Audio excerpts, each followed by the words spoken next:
네, 오늘 1월 4일입니다. 화요일입니다. 새벽 예배 나오신 우리 성도님들 환영합니다. 우리 말씀 나누기 전에 공동기도 제목으로 기도하는 시간 갖도록 하겠습니다. 기도하시겠습니다. 홍석과 집사의 암을 치료해 주십시오. 배옥준 집사의 뇌졸중을 치료해 주십시오. 언어가 회복되고 오른쪽 팔다리에 힘이 생겨나도록 해 주십시오. 과간나 집사의 허리를 치료해 주십시오. 고나자 집사가 다시 걷도록 해 주십시오. 오규선 어린이가 회복이 잘 되게 해 주십시오. 이승학 성도의 뇌종양 치료가 잘 되게 해 주십시오. 신하순 성도의 머리와 목을 치료해 주십시오. 우한 폐렴으로부터 우리를 지켜주십시오. 예수님의 이름으로 기도합니다. 아멘. 오늘 본문의 말씀은 누가복음 1장 39절에서 56절까지 말씀입니다. 오늘 본문이 우리에게 주고 있는 교훈은 우리 교인들에게 교회와 그리고 함께 믿음 생활하는 성도가 얼마나 중요한지, 왜 그들이 필요한지를 함께 나누길 원합니다. 자, 하나님의 선택을 받은 사람이 두 사람이 있었습니다. 한 사람은 마리아고요. 한 사람은 엘리자벳이었습니다. 마리아의 가정, 요한, 그리고 엘리자벳의 가정, 그렇게 두 가정이 하나님의 선택을 받습니다. 여러분, 이 두 사람은 똑같은 비밀을 가지고 있는 겁니다. 하나님께서 택하셔서 하나님에 의해서 임신하게 되었다는 사실입니다. 자, 그런데 마리아는 하나님께서 말씀하신 것을 믿었습니다. 그리고 요셉도 믿었습니다. 그래서 정혼하기 전에 임신이 되었습니다. 임신한 것을 알게 되었죠. 임신한 것을 알게 되었는데, 여러분, 사람이 연약한 것이 아무리 천사의 방문을 받고 하나님의 뜻이라고 하지만 이것을 믿고 이 믿음을 유지하고 산다는 게 보통 힘든 게 아닙니다. 이게 정말 힘든 것입니다. 근데 나하고 똑같은 경험을 한 어떤 사람, 그 사람이 있다고 생각해 보십시오. 그러면 얼마나 위로가 되는지 모릅니다. 얼마나 힘이 되는지 모릅니다. 지금 마리아에게 하나님께서 이 은혜를 허락해 주신 겁니다. 엘리자벳을 6개월 전에 임신하게 만드시고 이제 6개월이란 시간이 지났습니다. 그 임신 6개월이라는 게 태동을 느낄 수 있다고 그래요. 태동을 느낄 수 있고, 또 아이가, 또 이 태아는요, 자기가 이렇게 움직이기도 하고 하여튼 그런 기간이라 그래요. 근데 그때 하나님께서 마리아에게 이제 임신하게 하는 거죠. 그리고 마리아에게 이 사실을 알립니다. 근데 성경에 나오는 것처럼 그 마리아와 엘리자벳은 사촌지간이라고 그래요. 그러니까 마리아의 어머니와 엘리자벳의 어머니가 이렇게 자매지간이라고 그러죠. 그래서 이미 알고 있는 사람이었고, 또 그 집도 알고 있고, 그래서 오늘 본문에 보시면 마리아가 엘리자벳을 찾아갑니다. 찾아가서 이제 거기서 위로를 받게 되는 거죠. 자, 어떤 일이 벌어지는지 보십시오. 자, 마리아가 찾아갔습니다. 찾아갔더니 41절부터 45절까지 말씀해 보시면 여기서 엘리자벳이 고백하는 말이 있습니다. 엘리자벳의 고백이 나오는데, 이 고백이 마리아를 축복하는 내용인데요. 네 가지를 이야기합니다. 그 내용이 뭐냐면, 첫 번째, 마리아가 자기의 임신 소식을 말하지 않았는데 임신한 것을 알아요. 42절에 보시면요, 성령에 충만해서 큰 소리로 말을 하는데, 여자 중에 내가 복이 있고 내 태중의 아이도 복이 있도다.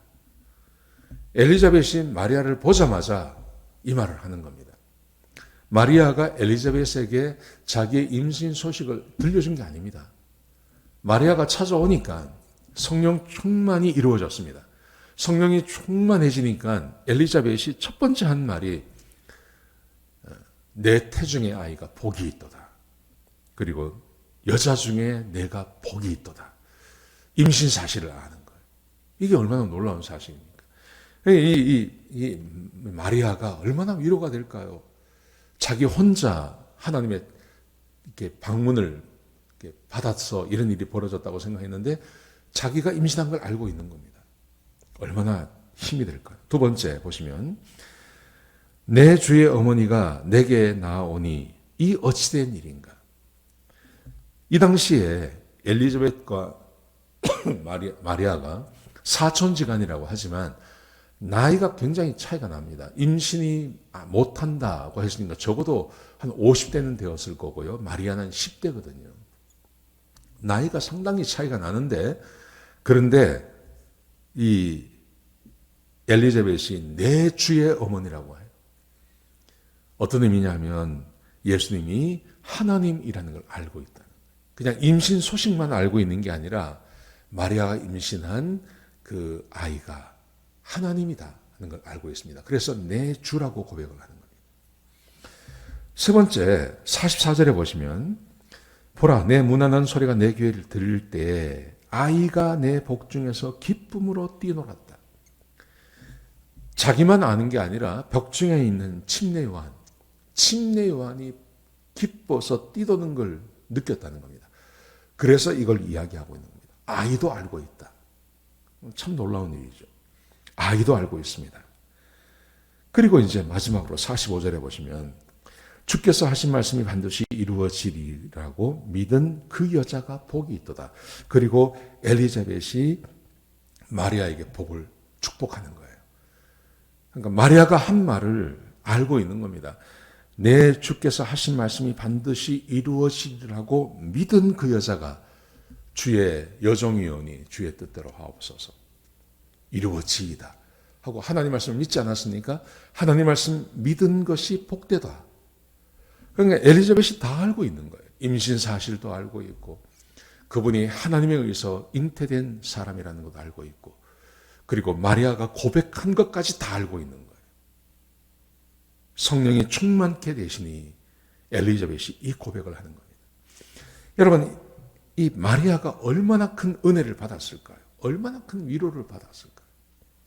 자기가 경험하고 있는 것을 똑같이 경험했고 자기가 경험한 것을 다 이야기하는 그 여인을 보면서 이 마리아가 진짜 내 나에게 일어난 이 일이 꿈 같은 이야기가 아니라 이 자기가 뭔가 환상을 본 게 아니라 진짜 하나님께서 보내신 천사의 그 방문을 받았고 내게 잉태된 이 아이가 하나님께서 선택한 사람이구나 하는 것을 알게 되는 거죠. 얼마나 위로가 되고 힘이 되고 얼마나 기뻤을까요? 지금 이 고백을 하고 있는 겁니다. 여러분, 우리에게 있어서 교회가 필요하고 성도가 필요한 이유가 뭐냐면요. 다른 게 아니라 우리 각자는 하나님 앞에서 개인의 경험을 하게 되는 것입니다. 그 개인의 경험을 하는데 그때 그 개인의 경험을 통해서 하나님을 만나는 겁니다. 개인이 하나님을 만나는데 내가 만난 하나님을 나 혼자만 알고 있는 게 아니라 내가 고백하는 하나님, 내가 만나는 하나님, 내 기도에 응답하시는 하나님, 성경을 통해서 나를 만나주시고 말씀하시는 그 하나님이 똑같이 다른 사람에게 똑같이 일어나는 거예요.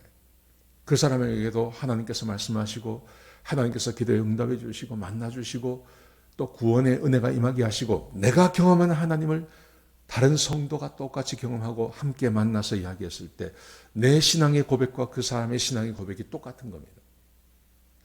그게 얼마나 위로가 되고 힘이 됩니까?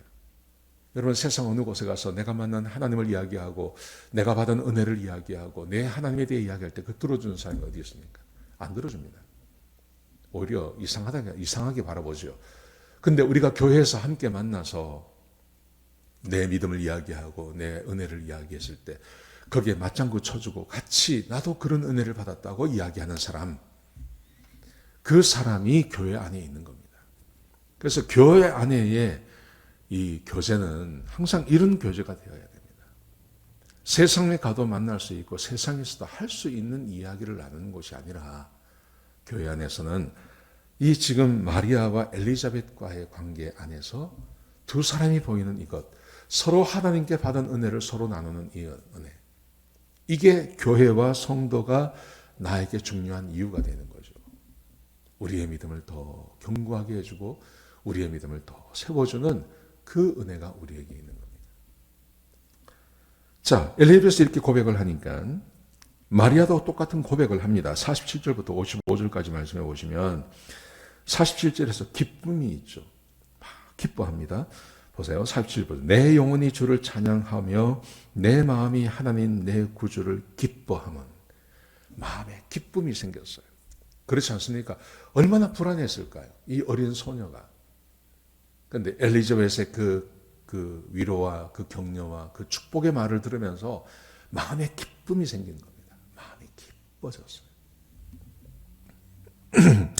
그리고 48절에 보시면 나는 참 복된 사람이다. 이 고백을 합니다. 나는 참 복된 사람입니다. 49절에서는 하나님께서 놀라운 일을 행하셨습니다. 그리고 51절부터 55절까지 메시아의 탄생을 이야기합니다. 메시아가 오셔서 교만한 자를 흩으시고 비천한 자를 높이시고 권세 있는 자를 내리치시며 줄이는 자를 배불리게 하시고 부자는 빈손으로 가게 하실 것입니다. 메시아 탄생에 대한 메시아 예수님께서 오셔서 하실 일에 대해서 그가 선포를 하는 겁니다. 하나님의 은혜가 풍성하니까요. 이런 고백을 할 수 있게 되는 겁니다. 그러면서 56절에 보시면 마리아가 3달 동안 그 엘리자벳의 집에 머물면서 거기서 지내게 되는 거죠. 여러분, 두 분이 엘리자벳과 마리아가 3달을 함께 지내면서 두 사람이 어떤 교제를 했을지 한번 상상해 보십시오. 두 여인은 똑같이 하나님의 은혜를 받았습니다.